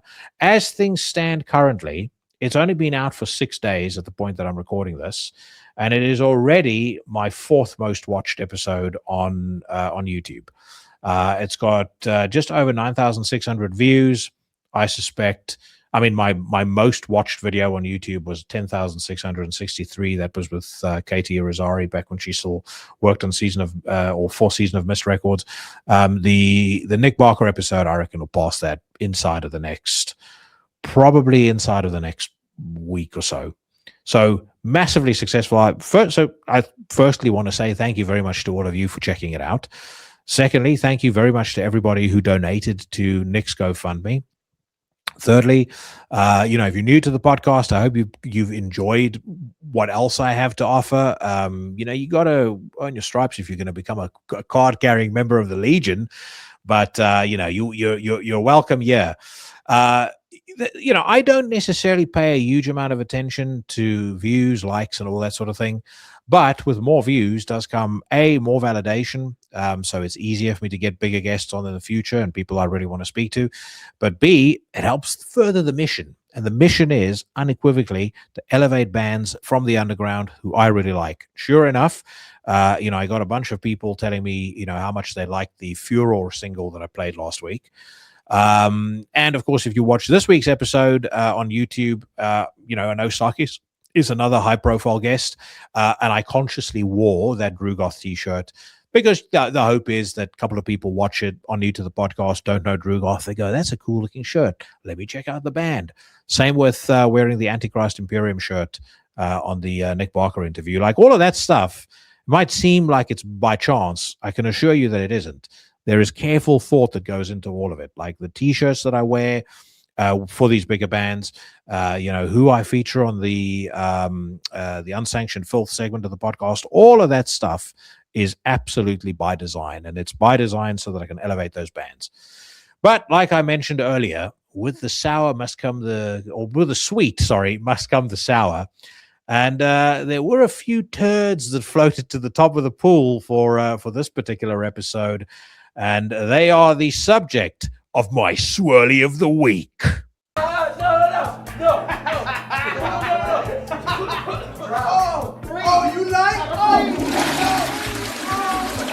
So there were a few folks that were trying their level best to line themselves up, to put themselves first in line for the Dunkin this week.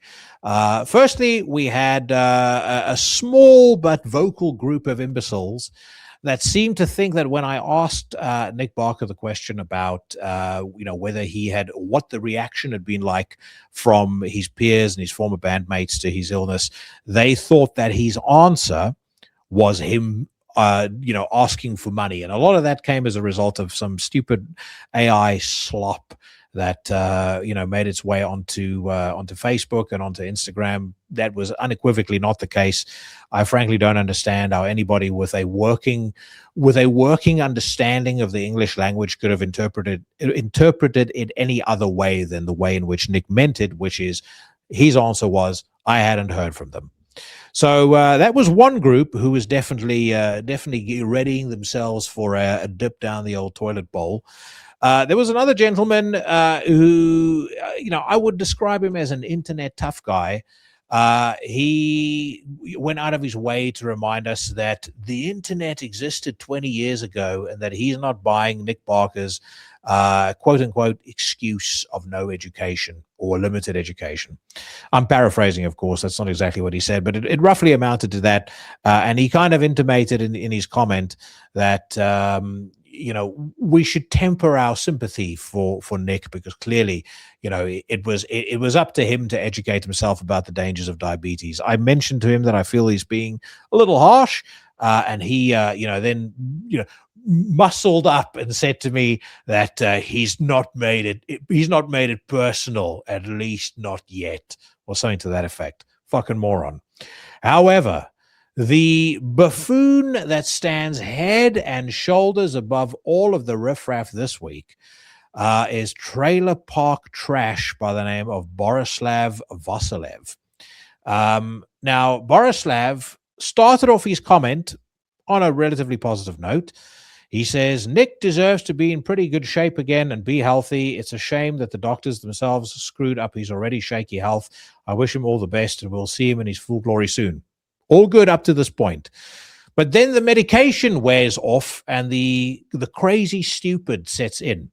However, I was impressed by how the moment he said something nice about Dimmu Borgir, the topic immediately changed. At one point, the interview became an anti-campaign towards them and Cradle. And if for Cradle of Filth it was proven over time that there was truth in Nick's words, then for DB everything goes towards gossip and hating. He himself said that everything was fine financially, and the fans in the comments who say the group is nothing without him seem to have tactfully missed that Nick said they were already a name when he joined them.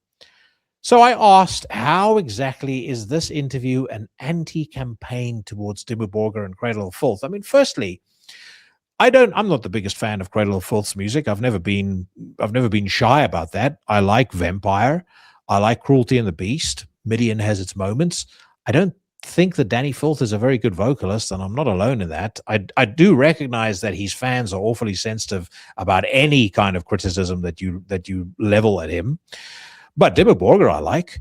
If you go back to my review of Inferno 2024, when I saw them, up on stage with Vortex, belting out the Inside and the Catharsis, sounding absolutely sensational. Since then, I haven't said a bad word about them. I actually said that I've rediscovered my love for them. I had Silenos on the podcast. He was a good dude. So what on earth would I try and launch some sort of anti-campaign, whatever that's supposed to be, against Dimmu Borgir and Cradle of Filth? What I was not going to do is focus entirely on the virtues of Dimmu Borgir and Cradle of Filth in my conversation with Nick. So anyway, I ask, how exactly is this interview an anti-campaign towards Dimmu Borgir and Cradle of Filth? Really? Maybe your fandom for Nick is blinding what he said, and you were also getting involved with some statements. Every story has several sides. Maybe next time you should see about DB's point of view. Now again, I don't know these people personally. I've spoken to Silenos twice. I've spoken to Nick Barker twice. I've spoken to Shagrath once in my life. I'm 45 years old. So that's a fucking long time. I don't know what goes on in these men's lives. I don't know who reached out to who. It very well could be that somebody from Dimmu Borgir reached out to Nicholas Barker, but all I know is at the point that I'm having the conversation and asking what I thought was a relatively general question about how his previous bandmates responded to him, kind of expecting him to say they've all been great, he then comes and says, No, I've heard from Gary Holt, I've heard from Chuck Billy, I've heard from some of the guys from Lockup and Brujeria, but not anything from Dimmerborg and Great Little Filth. Why am I suddenly going to start interrogating his answer? Not to mention the fact that the guy has just been on or through 4 hours of dialysis. I'm not going to then suddenly go and say, well, are you sure about that, Nick? Where were you on the date of such and such? Can you verify your whereabouts? Show me your emails. I mean, just so fucking completely idiotic. So I respond back. I say, with basically exactly the phrase I just used. Hey, Nick, I know you've just been through 4 hours of dialysis, but let's really drill down into the greatness of Dimmu Borgir's back catalog for the next 40 minutes before we go any further. I then say to fucking Borislav the imbecile, also, don't presume to think you know my opinions on a band or their music before you've bothered to actually watch more than 20 minutes of an episode. Borislav was ready with a counter, though. Wait, don't involve his illness in what I said. You ask the questions. You set the topic. You give the direction of the conversation. We are all interested in how he is right now, and he gets better as soon as possible. Questions for the purpose of gossip, intrigue, things from 20 or more years ago, maybe without them, especially after he was in procedures for 4 hours. I honestly, when I read stuff like that, I don't know how Borislav survives in day-to-day life. It befuddles me to think that this guy may potentially, and I, again, don't know who the fuck he is, but how did he learn to tie his shoes? How did he learn to drive a car? How did he get, and how is he holding down a job? Because you have to be so stupid to think that I asked that question for the purpose of gossip, intrigue, and things from 20 or more years ago, that I think you're beyond help. You're stupid beyond tablets. And then he adds in, and I watched the whole episode very carefully before writing anything, but apparently there must be comments that praise you. Oh, so scathing. Now, again, most of you guys know this, but I'm just gonna make it perfectly clear. Any guest that comes on this podcast, the first thing I say to them, especially when it's our first time talking, and I said this to Nick, is there anything that you want me to avoid talking about? They give their answer. Most of the time, everyone says, no, go ahead, ask me whatever you want. Sometimes people will say politics. Once in a while, when David Vincent was on, he asked me not to ask him about Morbid Angel, and of course I complied. The next thing I say to them is, if you want to see the conversation after we've recorded it, I'm more than happy to share the StreamYard link with you. And if there's anything where, and I kind of always use the same joke, you wake up in the dead of night in a cold sweat and you go, fucking hell, I shouldn't have said that. Let me know and I'll take it out. In the 304 episodes that I've done on Into the Necrosphere, I've had maybe 5 times where people have asked me to take something out. One time, and I won't say who it was, but one time it was something that a person had said about somebody in another band, not in a bad way whatsoever, but they were about to go on tour with them, so they didn't want that person to take it the wrong way. Another time that comes to mind, it was, people, and this has probably happened maybe 2-3 times, people have shared news about a release, or they've shared news about a tour before it's been announced, so they've not wanted to be released. And then there was one where I actually intervened, and I listened back to the conversation, and I thought there's about 10 minutes of that conversation we need to take out, because it's not going to be to that person's benefit. Nothing bad was said, again, before Is It Sketch on Reddit goes into overdrive. There's nothing, nothing untoward was said, but I just listened to it and I just thought, you know what? I don't want to make you look bad and I'm going to take this out. That's it. No one else has ever said, take stuff out, please. So everybody has that opportunity. Now, the other thing is I don't prepare any questions. What you get, and what I see my role is when it comes to relaying the interview portion of the podcast to you, is I get people on the podcast whose music I like and whose background, history, etc. I know and I'm interested in, and I just let the conversation dictate itself. And whatever happens in that conversation is exactly what I present back to you. I share the conversation exactly as we had it. I'm not here to interrogate. I'm not an investigative journalist. I'm none of those things. I'm just a dude who wants to have a conversation with somebody because I find them interesting. I try my very best, and I know I don't always get that right, but I try my very best to not let the fact that I'm a fan cloud the way that I question them. But again, I'm not here to bust their chops or give them a hard time. I'm just here to have a chat. You guys like that? That's why people tune into the Necrosphere. I hope that's why, folks feel that this is something different from the canned answers, the prepared questions, fucking idiots sitting there with little notes and the same old shit over and over again. So tell me, why did you decide to go to this studio? No one's interested in that. I'm not fucking interested in that. But yeah, that's it. There's no other formula to it. And if you're too fucking stupid to figure that out, well, Borislav, I'm afraid there's only one solution. First, we start you on a regimen of a double Melvin. And as you're lying on the ground crying, begging your friends to come and help you, I invite all my friends over. I feed them cheap Mexican food. I fail to tell them that the only toilet they have access to doesn't flush. And I think you can fill in the rest. And that, my friends, was the Swirly of the week.